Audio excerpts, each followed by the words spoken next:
Hello दोस्तों। आज मैं आपको एक ऐसी घटना की कहानी सुनाने जा रहा हूं जिसे सुनकर आप हैरान रह जाएंगे। यकीन मानिए, जब आप इस रूह कंपा देने वाली कहानी को सुनेंगे तो आपकी रूह कांप उठेगी। ये घटना इतनी दिल दहला देने वाली थी कि जज ने फैसला सुनाते वक्त एक ऐसी बात लिखी थी जो वाकई में बहुत ही दुखदायक थी। शायद आपने इससे पहले कभी ऐसी सच्ची घटना नहीं सुनी होगी। तो आप इस वीडियो को अंत तक जरूर देखिएगा और मेरे साथ बने रहिए। वीडियो को पूरा देखकर कमेंट बॉक्स में अपने विचार जरूर लिखिएगा। और अगर आपने ट्रू क्राइम डेप्थ चैनल को सब्सक्राइब नहीं किया है तो चैनल को सब्सक्राइब जरूर करें। कहानी की शुरुआत होती है दिल्ली से।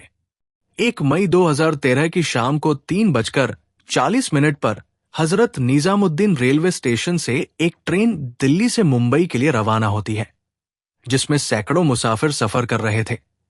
और इन्हीं मुसाफिरों में 23 साल की प्रीति राठी भी सफर कर रही थी, जो दिल्ली के नरेला इलाके में रहती थी। और दोस्तों, ये प्रीति राठी दिखने में बेहद खूबसूरत थी और वो लड़की सभी से बड़े ही प्यार से बात किया करती थी। इसके साथ ही प्रीति पढ़ाई में भी बहुत होशियार थी, जिस कारण उसकी जॉब नौसेना में बतौर नर्स लग गई थी। और ये दिल्ली से मुंबई इसी नौकरी की ज्वाइन करने के लिए जा रही थी। और उस रात उस ट्रेन में प्रीति के साथ उसके पापा और उसकी मौसी भी थी।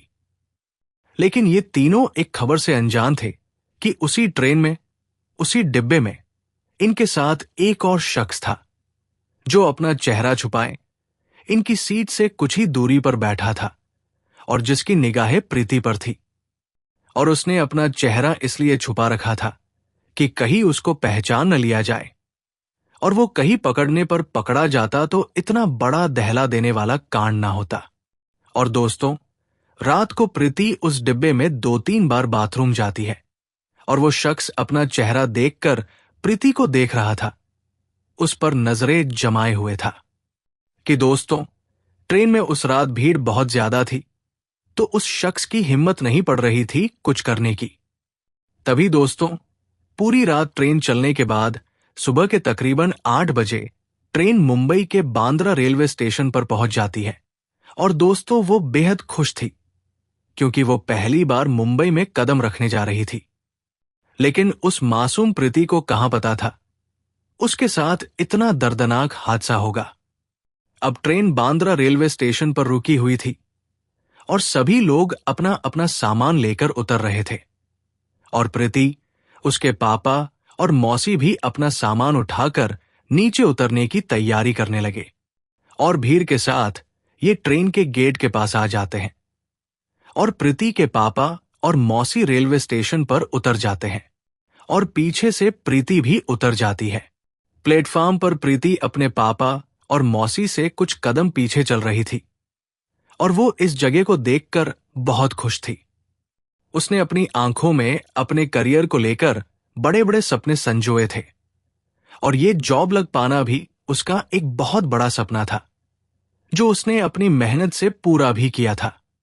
प्रीति रेलवे स्टेशन पर आगे बढ़ रही थी तो उसे एहसास होता है कि वो अपने पापा और मौसी से बहुत पीछे रह गई है, तो अपनी स्पीड तेज करती है। और प्रीति अपने पापा मौसी के पास पहुंचने ही वाली थी कि अचानक से पीछे से किसी के कंधे पर किसी का हाथ आता है। तो प्रीति अचानक से पीछे मुड़ती है तो पीछे एक लड़का, जिसका चेहरा कपड़े से ढका हुआ था, उसके दाएं हाथ में एक च्यवनप्राश का बड़ा डिब्बा था।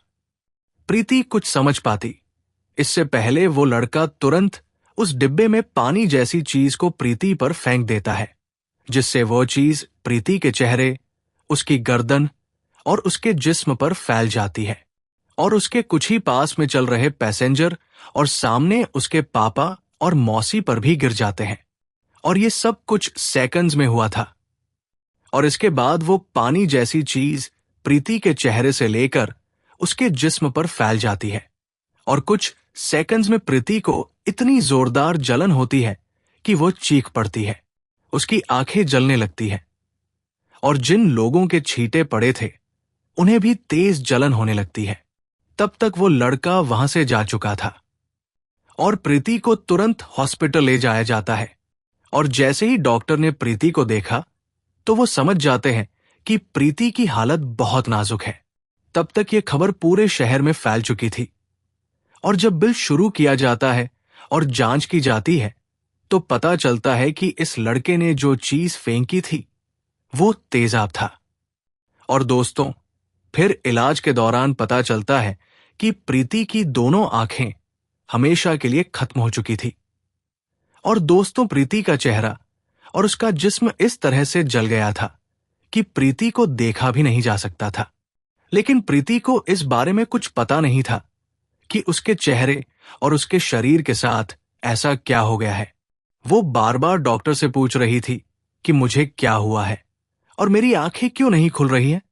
और डॉक्टर उसे दिलासा दे रहे थे कि कुछ नहीं हुआ प्रीति, तुम जल्द ही ठीक हो जाओगी।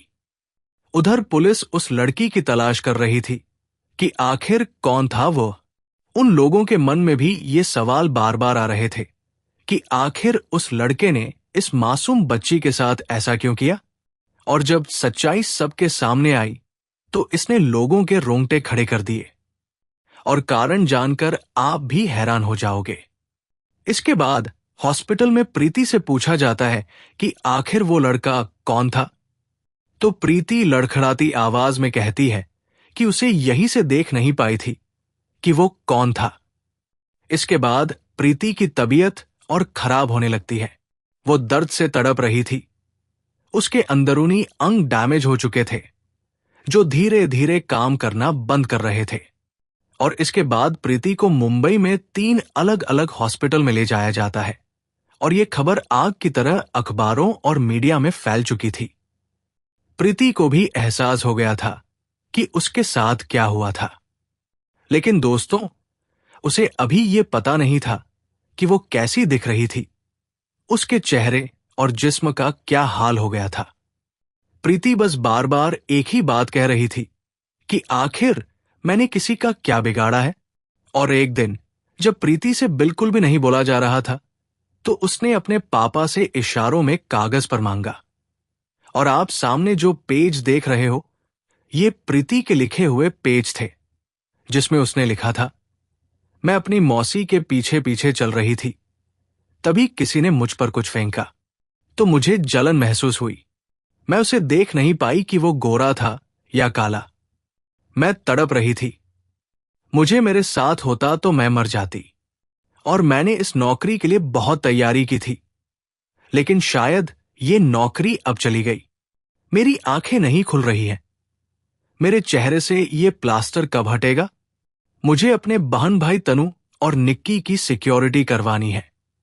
इसके बाद आखिर में प्रीति रोती हुई लिखती है कि आखिर मैंने किसी का क्या बिगाड़ा था। और इसके बाद 1 महीने तक प्रीति का इलाज चलता है और आखिर 1 जून 2013 को लगभग 1 महीने तक दर्द से तड़पती प्रीति राठी की मौत हो जाती है। वो मासूम जिंदगी से जंग हार जाती है और यही वो मासूम थी जो नौकरी करने के लिए मुंबई आई थी, लेकिन वो नहीं जानती थी कि वो इस रास्ते पर ही जाएगी। और अभी ये खबर पूरे भारत में फैल चुकी थी। प्रीति के माँ बाप के साथ हजारों लोग प्रीति को न्याय दिलाने के लिए जुट जाते हैं और अब पुलिस भी पूरे जोर से उस शख्स को ढूंढने में लग जाती है कि आखिर कौन था वो शख्स और ऐसा क्या कारण था कि वो शख्स ने प्रीति राठी पर तेजाब फेंका।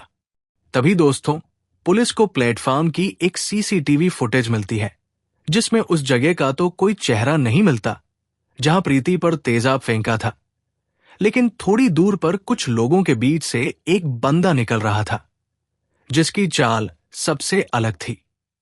तो पुलिस को थोड़ा अटपटा लगा। पुलिस सीसीटीवी में दिख रहे इस बंदे की पहचान करने की कोशिश करती है, लेकिन उसका चेहरा साफ नहीं दिखाई दे रहा था क्योंकि दोस्तों उस वक्त 2013 में सीसीटीवी इतने बेहतर क्वालिटी के नहीं थे, तो उस वक्त उस लड़की की पहचान नहीं की जा सकी। इसके बाद ट्रेन के टीटी से और लोगों से भी पूछताछ की जाती है, लेकिन फिर भी कुछ पता नहीं चलता है। तभी दोस्तों, कई महीने बीत चुके थे लेकिन कुछ पता नहीं चल पाया। लोगों का भी गुस्सा भड़कने लगा। तो इसकी जटिलता को देखते हुए इस केस को मुंबई क्राइम ब्रांच को सौंप दिया जाता है और क्राइम ब्रांच की टीम पहुंच जाती है दिल्ली के नरेला में प्रीति के घर। और पुलिस घर की जांच करती है और आसपास से भी पूछती है, लेकिन कुछ नहीं मिलता। तभी दोस्तों, जो पुलिस प्रीति के घर के बाहर खड़ी थी, तो उस घर के सामने उन्हें 30 साल का एक अंकुर कुमार नाम का लड़का मिलता है, जिससे पुलिस पूछताछ करती है। वो लड़का जुबान से लड़खड़ा रहा था और अपने बयानों में कुछ गड़बड़ कर रहा था। तो पुलिस को उस पर शक हो जाता है और फिर उसके बाद दोस्तों प्रीति की एक शर्ट खबर देती है कि प्रीति ने उसको बताया था कि अंकुर कुमार उसे धमकी दे रहा था कि वो उसे मुंबई में देख लेगा। तभी पुलिस का शक भी सही हो गया और पुलिस जैसे ही अंकुर कुमार की कॉल डिटेल निकालती है तो पता चलता है कि अंकुर कुमार उस दिन मुंबई में था। और ये पता चलते ही पुलिस तुरंत शुक्रवार को गिरफ्तार कर लेती है। लेकिन दोस्तों, इससे पहले भी एक लड़की को गिरफ्तार किया गया था, जिसकी जांच में बाद में यह पता चला था कि यह शख्स उस वक्त मुंबई में नहीं था, तो उसको छोड़ दिया जाता है। लेकिन पुलिस अंकुर कुमार को गिरफ्तार कर चुकी थी और उसे पूछताछ करती है, लेकिन अंकुर कुछ नहीं बताता। तो पुलिस अपने तरीके से पूछती है और अंकुर सब कुछ बता देता है कि आखिर उसने प्रीति को क्यों मारा। और दोस्तों, आपको यह जानकर बड़ी हैरानी होगी कि आप सामने जिस हंसते हुए पोज दे रही लड़के को देख रहे हो, यही वो अंकुर कुमार था, जिसमें प्रीति पर तेजाब इसलिए फेंका क्योंकि प्रीति ने अंकुर से शादी करने से मना कर दिया था, लेकिन अंकुर उससे ही शादी करना चाहता था। और दोस्तों, इसके साथ ही एक और कारण भी माना गया था। दरअसल प्रीति पढ़ाई में बहुत होशियार थी, जिस कारण वो नौकरी भी लग गई थी। लेकिन अंकुर कुमार प्रीति की तरक्की को देखकर जल उठा था और इस जलन के चलते उसने ऐसा किया था। तो दोस्तों, कहानी कुछ इस तरह से थी कि जिस वक्त प्रीति दिल्ली से मुंबई के लिए रवाना हो रही थी, तो उसी ट्रेन में उसके साथ वो लड़का भी चढ़ जाता है और वो च्यवनप्राश के डिब्बे में तेजाब डालकर अपने पास रख लेता है। लेकिन वो ट्रेन में प्रीति पर तेजाब फेंकने वाला था, लेकिन उस बोगी में, उस डिब्बे में भीड़ बहुत ज्यादा थी, जिस कारण वो ट्रेन में तेजाब नहीं फेंक पाता है, जिस कारण वो मौके की तलाश में प्रीति के साथ मुंबई तक चला जाता है और वहां एक मासूम पर अपने हैवानियत दिखा देता है और प्रीति पर तेजाब फेंक देता है। इसके बाद दोस्तों, हाई कोर्ट में के उड़ता है और हिंदुस्तान में ये पहला केस था जिसमें तेजाब फेंकने पर फांसी की सजा सुनाई जाती है। लेकिन बाद में इस फांसी की सजा को उम्र कैद में बदल दिया जाता है। और दोस्तों, इसकी सुनवाई करने वाले जज ने लिखा था कि वो बच्ची 30 दिन इसलिए जिंदा रही क्योंकि उसने अपना चेहरा सीने में नहीं देखा था, और अगर वो अपना चेहरा देख लेती तो शायद वो पहले दिन मर जाती। आप इस बात से अंदाजा लगा सकते हो कि किस हद तक प्रीति का चेहरा, उसका जिस्म खत्म हो चुका था। और दोस्तों, मैं आपसे निवेदन करता हूं कि आप इन कहानियों से कुछ सीख लेने की कोशिश जरूर कीजिएगा कि बुरे काम का नतीजा हमेशा बुरा होता है। अब दूसरे को तकलीफ देकर कभी भी सुखी नहीं रह सकते हैं। दोस्तों, आप अगर चैनल पर नए हो तो आप ट्रू क्राइम डेप्थ्स को सब्सक्राइब करने के साथ कमेंट बॉक्स में इस कहानी के बारे में अपने विचार जरूर लिखिएगा। मिलता हूं एक नई कहानी के साथ। तब तक के लिए अपना ख्याल रखिएगा। धन्यवाद।